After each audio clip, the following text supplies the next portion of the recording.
Hi, David Wallimann here. Thanks for joining me for today's masterclass. We are going to expand on a topic that we covered in the past. The very first masterclass, as a matter of fact, had to do with this. And I think today's topic is going to tie into that very first masterclass that we had, which was on playing melodically without a backing track, and last week's masterclass, which was about developing a good practice session, a good practice routine. And we're going to talk about just grabbing the guitar, playing, and developing your ear, working on your ear as you're playing without necessarily a plan of action, which sometimes can be very beneficial. Let's grab the guitar and I'll show you what I'm talking about. The topic today is developing your musicality, practicing different skills that are going to all come together as you're working on this. For this exercise, we're going to take a scale. We're going to pick a scale. So it's ideally you want to pick a scale that you're not super comfortable with. Any mode, any scale, it doesn't matter. And I'm going to use Lydian, for example. And you need to have in front of you a chart of the A Lydian mode, or the scale that you're working with. I'll list that on the screen. And we're going to work with the caged system. So I'll probably make another lesson on the cage system. There are a lot out there. That I actually have a few on my channel. I'll link them below. But basically the cage system is a way to organize your fretboard, your slice of the fretboard, into 5 positions, 5 narrow positions. And each of these positions share the characteristics of the open chords of C, A, G, E, D. So I'm going to use the cage system here. We're in A Lydian, and the first slice of the fretboard that I'm going to use as the first position, also known as the E position. So we are in A Lydian, but it looks like an E major chord. The shape that an E major chord has, the open E, is found within that shape of the cage system here. It's the first position we're going to use, the first slice of the fretboard for A Lydian. And it's a narrow position, which means that I don't have to do big extensions in order to reach those notes. And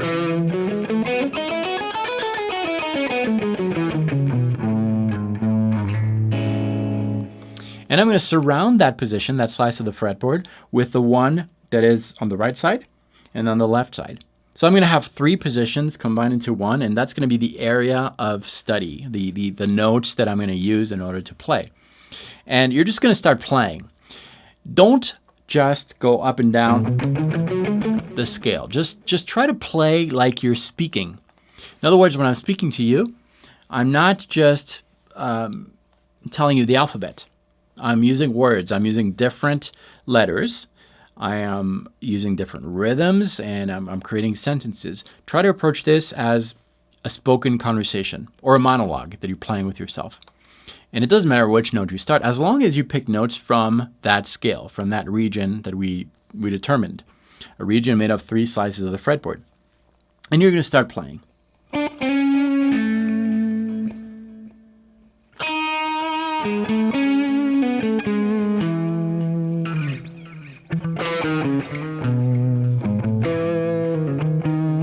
And make sure that absolutely everything you play is very controlled.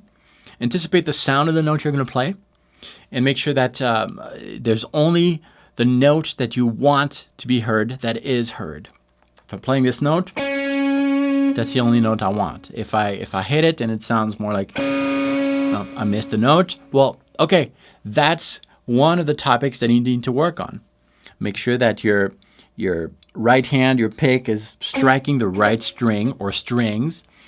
If you have some muting issues, make sure that your left hand position is in order, and do some research as to why you experienced this problem in your playing. That's one item on the practice list that you need to work on. And then your path for this particular practice session is going to be directed by that particular mistake, that thing that happened.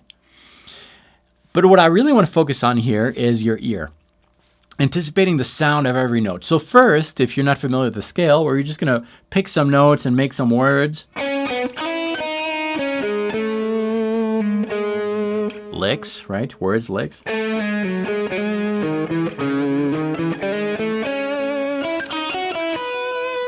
Eventually, your ear is gonna be tuned to that scale, and you're gonna be able to anticipate the sound of that scale.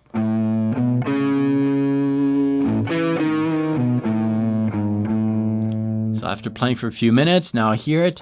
Bum, ba bum, ba bum, ba da ba da bum, ba ba bum, ba ba bum, and so forth. You're really connecting the inside with the outside with your fingers, and so that's very, very important. And then gradually you start adding chords, and that's what I want to touch on this really quick.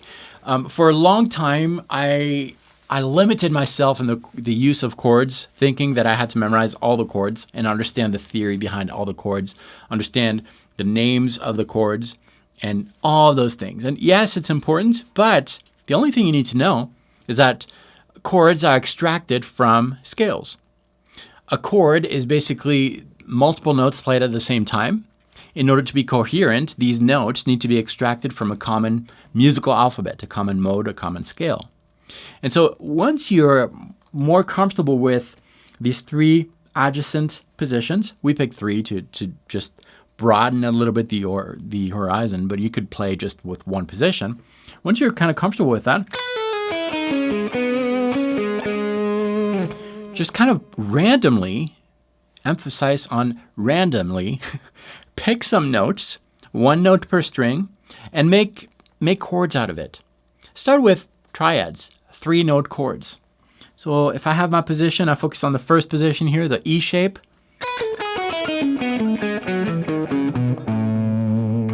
Well, I could pick this note, and this note. Would that work? Yes, because those notes are extracted from the scale I'm working on. So I know that shape would work in A Lydian. I'm playing my A here on the bass because I'm considering that I'm in A Lydian.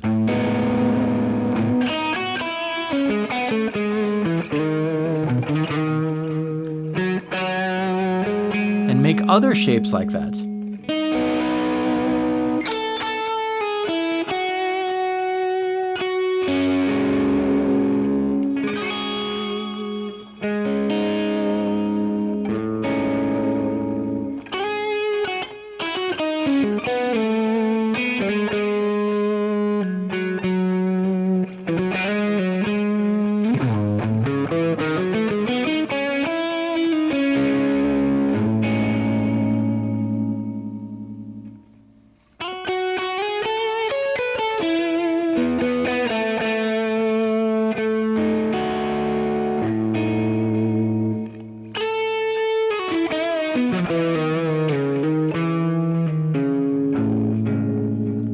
And so forth. And that's really going to strengthen the connection with the inside and the outside.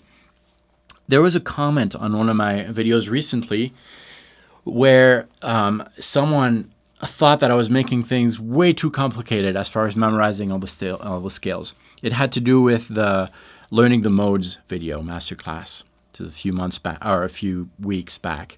And it's true for someone who's kind of like jumping into this, it seems like there's a lot of positions to memorize. The thing is, when you're playing, you're not thinking in terms of positions. Eventually, you won't think in terms of positions. If you're still thinking in terms of positions and shapes, it means that you haven't made the connection with the inside.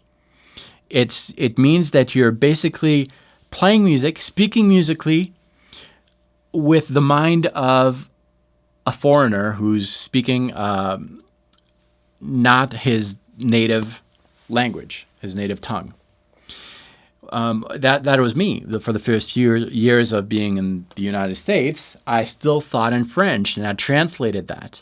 Well, musically, if you're not speaking musically as a fluent native, well, you're still translating everything to your native tongue, which your first contact with the instrument is, the native tongue is basically the shapes that you're using. But eventually you don't think in terms of the shapes. And how does that happen? Well, just like in real life, when I first moved to the States, I thought in French and translated in English and heard a word in English and translated it in French and then back in English. It's a lot of steps, mental steps to get there. Musically, eventually, you just listen, just like when I got fluent in English, it's just by listening to people talking, movies, try to imitate that, and eventually now I don't have to think about it. I'm even making a video today, which is kind of weird. Like years ago, I was like, no, my videos are going to be so difficult to do because I'm not fluent in English, but now I am. I just think and it comes out. I don't have to go through the French. When I play musically, I just think musically and I play.